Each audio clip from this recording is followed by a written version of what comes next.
ದಾವಣಗೆರೆಯ ಸಿಲಿಂಡರ್ ಗೋಡೌನ್ನಲ್ಲಿ ಅಗ್ನಿ ಅವಘಡ ಸಂಭವಿಸಿದೆ. ಗೋಡೌನ್ನಲ್ಲಿ ಇದ್ದಂತ 8ಕ್ಕೂ ಹೆಚ್ಚು ಸಿಲಿಂಡರ್ಗಳು ಬ್ಲಾಸ್ಟ್ ಆಗಿಬಿಟ್ಟಿವೆ.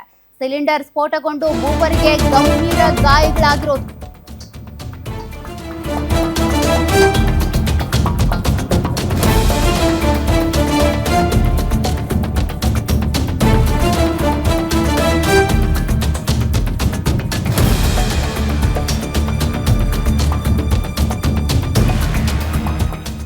ಸಿಲಿಂಡರ್ ಸ್ಫೋಟಗೊಂಡು ಮೂವರು ಗಂಭೀರವಾಗಿ ಗಾಯಗೊಂಡಿರುವಂತಹ ಘಟನೆ ನಡೆದಿದೆ. ಕಲ್ಪನಹಳ್ಳಿ ಗ್ರಾಮದ ಅಡಿಕೆ ತೋಟದ ಸಿಲಿಂಡರ್ ಗೋಡೌನ್ನಲ್ಲಿ ನಡೆದಿರುವಂತಹ ಸ್ಫೋಟ ಇದು.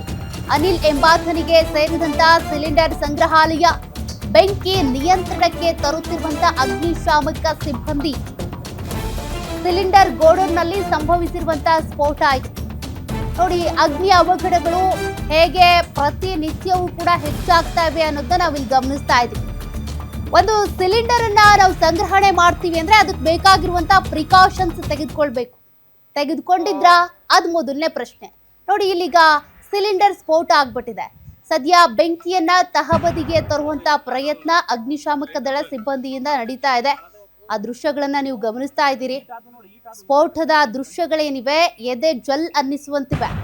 ಕಲ್ಪನಹಳ್ಳಿಯಲ್ಲಿ ನಡೆದಿರುವಂತಹ ಘಟನೆ ಇದು. ದಾವಣಗೆರೆ ಜಿಲ್ಲೆಯ ಕಲ್ಪನಹಳ್ಳಿಯ ಸಿಲಿಂಡರ್ ಗೋಡೌನ್ನಲ್ಲಿ ಈ ರೀತಿಯಾಗಿ ಸ್ಫೋಟ ಆಗಿರೋದು.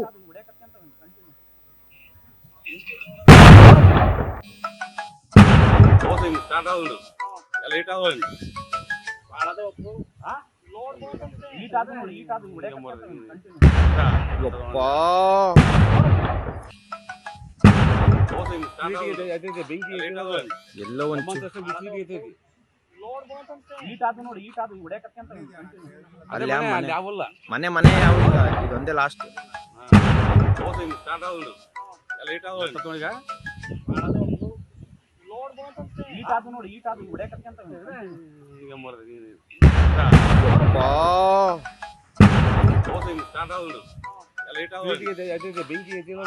ಎಲ್ಲೋ ಒಂದು ಬಿಸಿಲಿಗೆ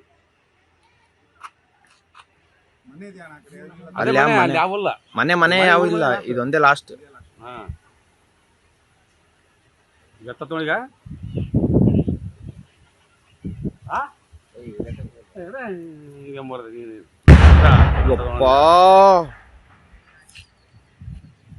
ಗ್ರಾಮಾಂತರ ಪೊಲೀಸ್ ಠಾಣೆ ವ್ಯಾಪ್ತಿಯಲ್ಲಿ ಬರ್ತಕ್ಕಂಥ ಕಲ್ಪನಹಳ್ಳಿ ಗ್ರಾಮದ ಹೊರವಲಯದಲ್ಲಿರ್ತಕ್ಕಂಥ ಶಿವಕುಮಾರ್ ಎಂಬುವರಿಗೆ ಸೇರಿರ್ತಕ್ಕಂಥ ಈ ಜಮೀನಿನ ಏನು ಅಡಿಕೆ ಮಂಡಿ ಸುಲಿತಕ್ಕಂಥ ಗೋಡಾವಣೆ ಇತ್ತು.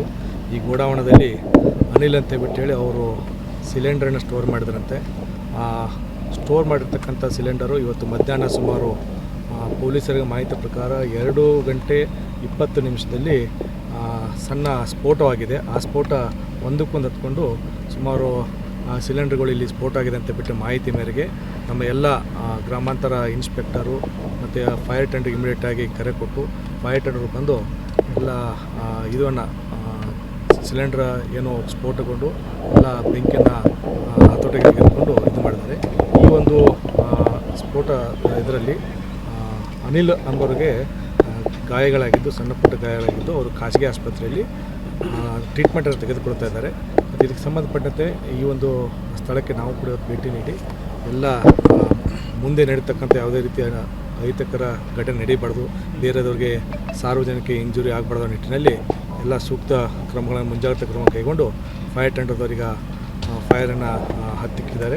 ಇದನ್ನು ದೊಗ್ಗಳಿ ಜಯಣ್ಣ ಅಂತೇಳಿ ಅವರು APMC ಬೆಳ್ಳಂಗಡಿ ತಂದು ಅವರು ಹೊರತಕರು ಅವ್ರು ತಗೊಂಡಿದ್ದಾರೆ ಜಾಗದಿಂದ ತಗೊಂಡು ಸುಮಾರು ವರ್ಷ ಇದರಲ್ಲಿ ಅಡಿಕೆ ಸಂಸ್ಕರಣೆ ಮಾಡಿದ್ರು. ಅಂದರೆ ಅಡಿಕೆ ತಂದು ಹೆಚ್ಚಿ ಬೇಯಿಸಿ ಮಾರೋದೆಲ್ಲ ಮಾಡಿದ್ರು ಅವರು.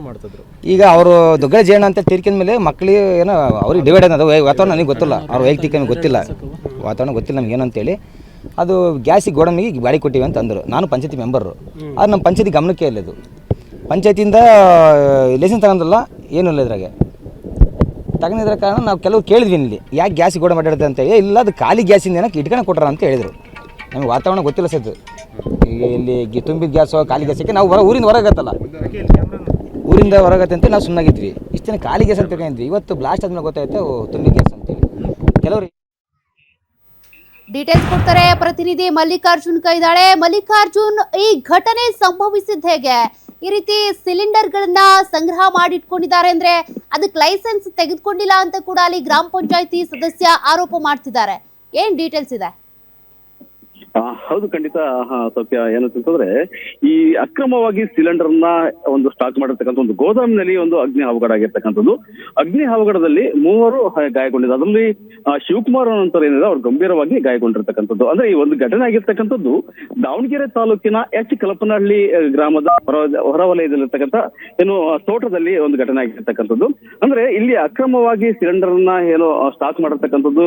ಈ ಒಂದು ವಿಚಾರ ಗ್ರಾಮಸ್ಥರಿಗಾಗ್ಲಿ ಅಥವಾ ಗ್ರಾಮ ಪಂಚಾಯತಿ ಸದಸ್ಯರಿಗಾಗ್ಲಿ ಯಾರಿಗೂ ಕೂಡ ಮಾಹಿತಿ ಇರಲ್ಲ. ಒಂದು ಎಲ್ಲಾದ್ರೂ ಕೂಡ ಒಂದು ಸಿಲಿಂಡರ್ ನ ಸ್ಟಾಕ್ ಮಾಡ್ಬೇಕಂತಂದ್ರೆ ಗ್ರಾಮ ಪಂಚಾಯತ್ ಇದ್ದ ಮತ್ತೆ ಫೈರ್ ಕಡೆಯಿಂದ ಒಂದು ಲೈಸೆನ್ಸ್ ತಗೋಬೇಕಾಗತ್ತೆ, ಮತ್ತೆ ಒಂದು NOC ಕೂಡ ಪಡಿಬೇಕಾಗತ್ತೆ. ಆದ್ರೆ ಈ ತರದ ಯಾವುದೇ ರೀತಿಯಾದಂತಹ ಲೈಸೆನ್ಸ್ ಪಡೆದಿದ್ದು ಇಲ್ಲಿ ಏನು ಆಗಿಲ್ಲ, ಬದಲಾಗಿ ಅಕ್ರಮವಾಗಿ ದಾಸ್ತಾನು ಮಾಡಿದ್ರು. ಅಂದ್ರೆ ಈ ಸಂಬಂಧಪಟ್ಟಂತೆ ಗ್ರಾಮ ಪಂಚಾಯತಿ ಸದಸ್ಯರು ಏನಾದ್ರು ಕೇಳಿದ್ರೆ ಎಲ್ಲ ಖಾಲಿ ಸಿಲಿಂಡರ್ ನ ಸ್ಟಾಕ್ ಮಾಡ್ಲಿಕ್ಕೆ ಮಾತ್ರ ಈ ಒಂದು ಗೋದಾಮನ್ನು ಬಳಸಿದೀವಿ ಅನ್ನುವಂತ ವಿಚಾರವನ್ನ ಅಷ್ಟೇ ದೊಗ್ಗಳಿ ಶಿವಕುಮಾರ್ ಅನ್ನುವಂತ ಪ್ರಸ್ತಾಪ ಮಾಡಿರ್ತಕ್ಕಂಥದ್ದು.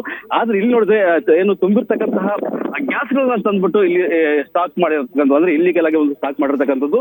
ಇವತ್ತು ಮಧ್ಯಾಹ್ನ 2:30 ಸುಮಾರಿಗೆ ಒಂದು ಅಗ್ನಿ ಆಕಸ್ಮಿಕವಾದ ನಂತರದಲ್ಲಿ ಅಲ್ಲಿರ್ತಕ್ಕಂಥ ಸಿಲಿಂಡರ್ ಕೂಡ ಬ್ಲಾಸ್ಟ್ ಆಗಿರ್ತಕ್ಕಂಥ. ಅಂದ್ರೆ ಸುಮಾರು 8ಕ್ಕಿಂತ ಅಧಿಕ ಸಿಲಿಂಡರ್ಗಳು ಬ್ಲಾಸ್ಟ್ ಆದ ಹಿನ್ನೆಲೆಯಲ್ಲಿ ಇಡೀ ಅಂದ್ರೆ ಸುತ್ತಮುತ್ತಲ ಗ್ರಾಮಸ್ಥರು ಕೂಡ ಭಯಭೀತರಾಗಿರ್ತಕ್ಕಂಥ. ಯಾಕಂತಂದ್ರೆ 200 ಮೀಟರ್ಗಿಂತ ದೂರದವರೆಗೂ ಕೂಡ ಗ್ಯಾಸ್ ಸಿಲಿಂಡರ್ಗಳು ಬ್ಲಾಸ್ಟ್ ಆಗಿ ಬಂದು ಬಿದ್ದಿರ್ತಕ್ಕಂಥದ್ದು. ಇದರಿಂದ ತಕ್ಷಣಕ್ಕೆ ಅಗ್ನಿಶಾಮಕ ದಳದ ಸಿಬ್ಬಂದಿಗೆ ಮಾಹಿತಿ ದೊರೆತ ನಂತರದಲ್ಲಿ ಈ ಬಂದು ಬೆಂಕಿಯನ್ನು ನಂದಿಸುವಂತ ಕೆಲಸವನ್ನ ಮಾಡ್ತಾರೆ. ಮತ್ತೆ ಈ ಸಂಬಂಧಪಟ್ಟಂತೆ ಯಾವುದೇ ರೀತಿಯಾದ ಒಂದು ಲೈಸೆನ್ಸ್ ತೆಗೆದುಕೊಂಡಿದ್ದಾರೆ ಅಥವಾ ಇಲ್ವಾ ಅನ್ನೋ ಸಂಬಂಧಪಟ್ಟಂತೆ SP ಅವರು ಕೂಡ ಒಂದು ಕಂಪ್ಲೇಂಟ್ ಅನ್ನು ಅಂದ್ರೆ ಸ್ವಯಂಕೃತ ಒಂದು ದೂರನ್ನ ದಾಖಲು ಮಾಡ್ಕೊಳ್ತಕ್ಕಂಥದ್ದು. ಮತ್ತೆ ಅವ್ರ ವಿರುದ್ಧವಾಗಿ ಒಂದು ಕ್ರಮವನ್ನು ಕೈಗೊಳ್ತೀವಿ ಅನ್ನುವಂತ ವಿಚಾರ. ಅಂದ್ರೆ ಯಾವುದೇ ರೀತಿಯಾದಂತಹ ಲೈಸೆನ್ಸ್ ಪಡೆದಿದ್ದೇ ಆದಲ್ಲಿ ಅವ್ರ ವಿರುದ್ಧ ಶಿಸ್ತು ಕ್ರಮವನ್ನು ಕೈಗೊಳ್ತಕ್ಕಂಥದ್ದು ಒಂದು. ಆದ್ರೆ ಮತ್ತೊಂದು ಇಲ್ಲಿ ಬಂದು ಯಾವುದೇ ರೀತಿಯಾದಂತಹ ಫೈರ್ ಸುರಕ್ಷತೆ ಇಲ್ಲದೆ ಇರ್ತಕ್ಕಂಥದ್ದು. ಅಂದ್ರೆ ಒಂದು ಏನಾದ್ರೂ ಕೂಡ ಗ್ಯಾಸ್ ಸಿಲಿಂಡರ್ಗಳನ್ನ ದಾಸ್ತಾನು ಮಾಡ್ತೀವಿ ಅಂತಂದ್ರೆ ಅಲ್ಲಿ ಅಗ್ನಿ ಸಂಬಂಧಪಟ್ಟಂತೆ ಅಥವಾ ಒಂದು ಪ್ರಮುಖವಾಗಿ ಅಲ್ಲಿ ಎಲ್ಲ ರೀತಿಯಾದಂತಹ ಒಂದು ಸಿದ್ಧತೆಗಳನ್ನ ಮಾಡ್ಕೋಬೇಕಾಗತ್ತೆ. ಆದ್ರೆ ಇಲ್ಲಿ ಯಾವುದೇ ರೀತಿಯಾದಂತಹ ಫೈರ್ ಸೇಫ್ಟಿ ಇರದೇ ಇಲ್ವ ಹಿನ್ನೆಲೆಯಲ್ಲಿ ಇದೊಂದು ಅಕ್ರಮ ದಾಸ್ತಾನು ಅನ್ನುವಂತ ಒಂದು ಕೂಡ ಈಗಾಗಲೇ ಫೈರ್ ಆಫೀಸರ್ ಕೂಡ ಹೇಳಿರ್ತಕ್ಕಂಥದ್ದು. ಮತ್ತೆ ಈ ಸಂಬಂಧಪಟ್ಟಂತೆ ಈಗಾಗಲೇ SP ಕೂಡ ಸ್ಥಳಕ್ಕೆ ಭೇಟಿ ನೀಡಿದ್ದಾರೆ, ಮತ್ತೆ AC ಕೂಡ ಸ್ಥಳಕ್ಕೆ ಭೇಟಿ ನೀಡಿಟ್ಟು ಒಂದು ಪರಿಶೀಲನೆ ನಡೆಸುವಂತ ಒಂದು ಕೆಲಸವನ್ನು ಮಾಡ್ತಿದ್ದಾರೆ. ಮತ್ತೆ ಗಾಯಗೊಂಡಂತಹ 3 ಕೂಡ ಈಗಾಗಲೇ ದಾವಣಗೆರೆಯ ಖಾಸಗಿ ಆಸ್ಪತ್ರೆಗೆ ದಾಖಲು ಮಾಡುವಂತ ಕೆಲಸ ಕೂಡ ಆಗಿರ್ತಕ್ಕಂಥದ್ದು. Okay, thank you Mallikarjun ಡೀಟೇಲ್ಸ್ಗೆ.